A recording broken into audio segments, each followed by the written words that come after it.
दोस्तों आज हम एक आजाद भारत में सांस लेते हैं क्योंकि अंग्रेजों से हमें 15 अगस्त 1947 को आजादी मिली थी। और दोस्तों देश को आजाद कराने के लिए ना जाने कितने ही लोगों ने अपना जीवन तक न्योछावर कर दिया था। हालांकि यहाँ भी आजादी के लिए लड़ने वाले खासकर दो अलग अलग विचारधाराओं में बटे हुए थे, जिनमें से एक तरफ तो वो लोग थे जो कि आजादी को अपनी ताकत के दम पर छीनना चाहते थे, तो वहीं कुछ लोग शांति पूर्वक अहिंसा के मार्ग पर चलते हुए आजादी हासिल करना चाहते थे। और दोस्तों इन्हीं अहिंसकवादी लोगों में से एक थे राष्ट्रपिता कहे जाने वाले मोहनदास करमचंद गांधी, जिन्हें कि हम सभी आमतौर पर महात्मा गांधी के नाम से जानते हैं।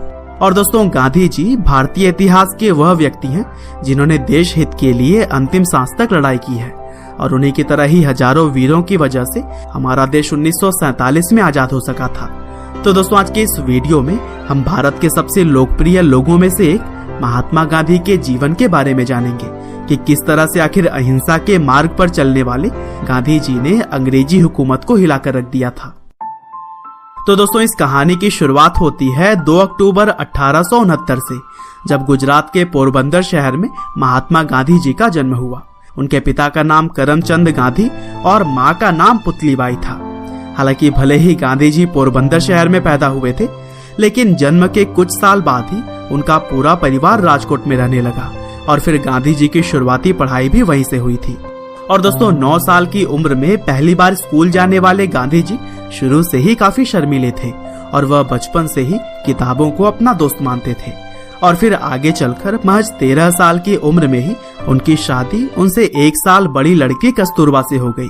दरअसल भारत में उस समय शादियां काफी छोटी उम्र में ही हो जाया करती थी। हालांकि आगे चलकर जब गांधी जी करीब 15 साल के थे तब उनके पिता का निधन हो गया, और फिर पिता के निधन के 1 साल बाद ही गांधी जी की पहली संतान भी हुई। लेकिन दुर्भाग्य से जन्म के कुछ समय बाद ही बच्चे की मृत्यु हो गई थी, और इस तरह से गांधी जी के ऊपर मानो दुखों का पहाड़ टूट पड़ा हो। हालांकि इन कठिन परिस्थितियों में भी गांधी जी ने खुद को संभाला और फिर 1887 में अहमदाबाद से उन्होंने हाई स्कूल की पढ़ाई पूरी की, और फिर आगे चलकर कॉलेज की पढ़ाई करने के बाद से मावजी दवे जोशी जी की सलाह पर गांधी जी ने लंदन जाकर लॉ की पढ़ाई की।